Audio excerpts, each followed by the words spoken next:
Welcome back. Now, a scathing assessment of Manchester United's players by the club's former captain and record goal scorer Wayne Rooney. He's described their performance in Sunday's 5-0 defeat against Liverpool as not acceptable, and he laid the blame very much with them rather than his former teammate Ole Gunnar Solskjaer. Now, Rooney won 5 Premier League titles during his career at Manchester United. He admits that defeat against Liverpool was difficult to watch. He said this: the players have to question themselves and look at themselves. It's too easy for the manager to take all the stick when those players are being paid a lot of money to do the job, and I don't think they're doing it well enough. There are high demands at that club, high pressure, and I'm seeing too many players not willing to run back, not willing to defend, not willing to put everything on the line, and that is not acceptable. So there you go, Nedum, Stewart. Pretty strong words from Wayne Rooney, a player you both know very well. And it's a huge game this weekend for Ole Gunnar Solskjaer.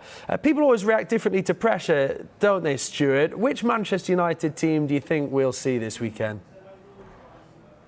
Well, first of all, I think it's a difficult game. Obviously, Tottenham playing at home, they need a result as well. But you'd like to think of the big players they have in their team, especially Ronaldo, Fernandes, that they'd like to respond and get a result and get the team back on track. And that's what the big players do. I'm sure Ronaldo especially will want to put that right, the type of player he is. Obviously chasing records, wants to keep performing at the age he is. So I'd expect a response quite quick from them. And like I say, Ollie's taking a lot of blame for them at the minute, which is probably not right. And the players have to sort of stand up and be counted and and up their performances, really. Yeah, indeed. It's such an incredible squad on paper, isn't it, guys, when you look at it as well? As you were saying there, Stewart, I mean, you've got your Ronaldos in there. Varane came in the summer, Jaden Sancho, and everyone was saying not only were Manchester United likely to finish in the top 4, people were touting them around as the title contenders. Nedum, how disappointed have you been by the way they've started the season?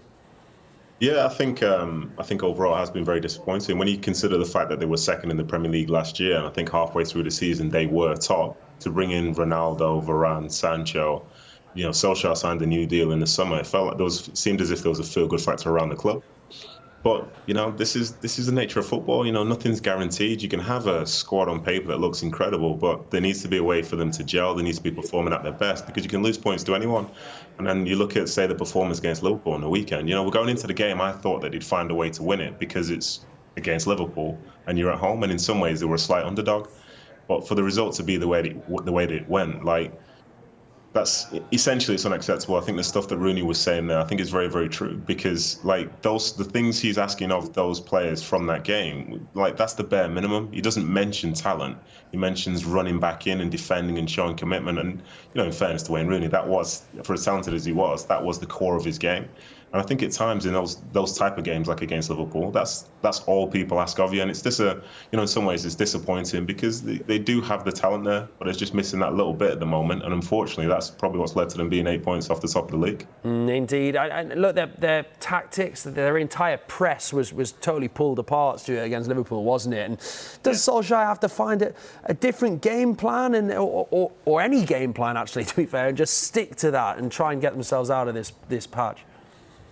Like you say, he's got the players at his disposal the way he wants to play. But I think the big thing, especially if you watch Liverpool, yes, for all the talent they have and the world-class players, the first thing they do is they work hard as a team. They press together. They look really, tight-knit. Whereas you look at Man United, they sort of play as individuals, if you watch. And so I think Ollie, like I say, he's got the team, but it doesn't matter what team he puts on the pitch. They have to work hard and work as a unit and as a team, because you can have the best players in the world, like Nedum says, and the best squads, but if they don't run around and work hard and cheers for the team and the manager, then it's no good to anyone.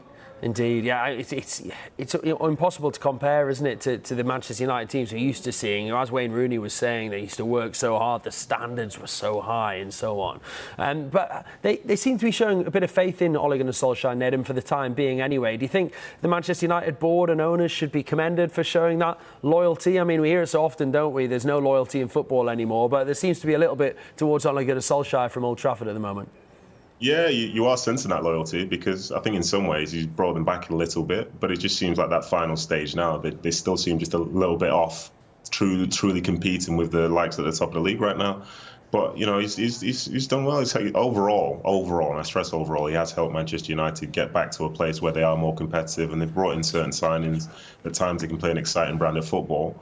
So credit to him for keeping him on board. And I suppose he's somebody who understands the identity of the club. And this bad run of form or whatever, it means something to him because he's basically a United boy. He's been there as a player. He's felt that, and he wants to try and bring that back. Whether or not he ends up being a long-term appointment, who knows? But in this moment, is there anybody better right now as a fact that it's more suited to Manchester United than Ole Gunnar Solskjaer? And, I'd probably going to have to say no. So I think it's down to him and the players to turn it around and take pride in wearing that badge for Manchester United and knowing that, say, whatever happened on the weekend, that type of stuff's unacceptable, especially when you're playing for the likes of Manchester United. OK, right, listen, Nedum, Stewart, I'm going to get you both to cast your eye on the opposite ends of the field, if you like. Stewart, I'm going to come to you in a second and talk about the attacking options and Ronaldo and Sancho and so on. But Nedum, I'll start with you, we'll start with the defence. What's going wrong defensively at the moment for you?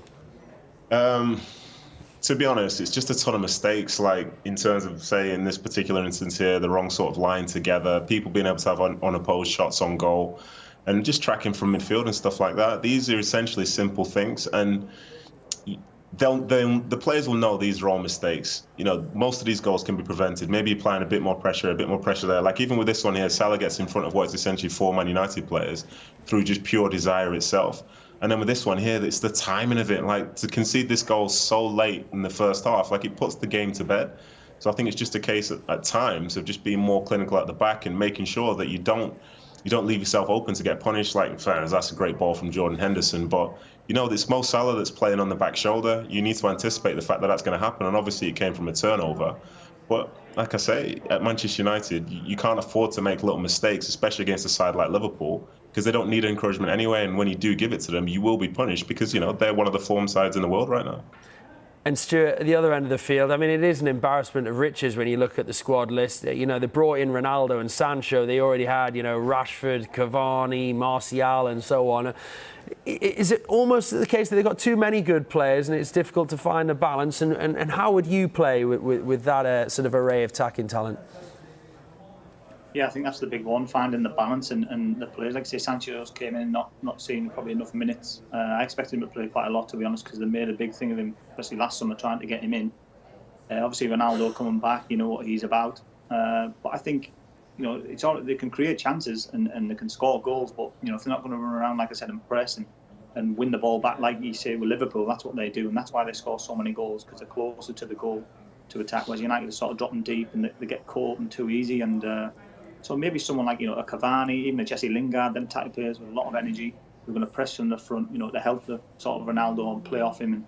And create, like I said, when they get the chances, they can score goals. But if you're not going to defend as a team, then, they're not going to get higher up the pitch.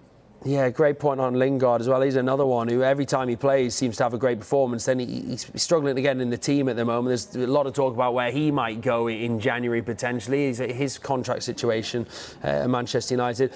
Just want to press you on Jaden Sancho. You know what it's like to be a sort of a young English winger coming into the game, a lot of expectation on your shoulders and so on. He's now got a huge transfer fee on his shoulders as well. You mentioned his lack of minutes there, but what does he need to do to sort of improve his performances? I think he probably needs a run of games, but like I say, Ollie's chasing results, and maybe he hasn't got that full trust in him yet to play them run of games, and which I'm very surprised at. Like you said, they spent a lot of money on him to come in. You'd expect him to get the run of games to get his performances up to the standard he was in Germany. So I won't be surprised, if he does come into the team against Tottenham.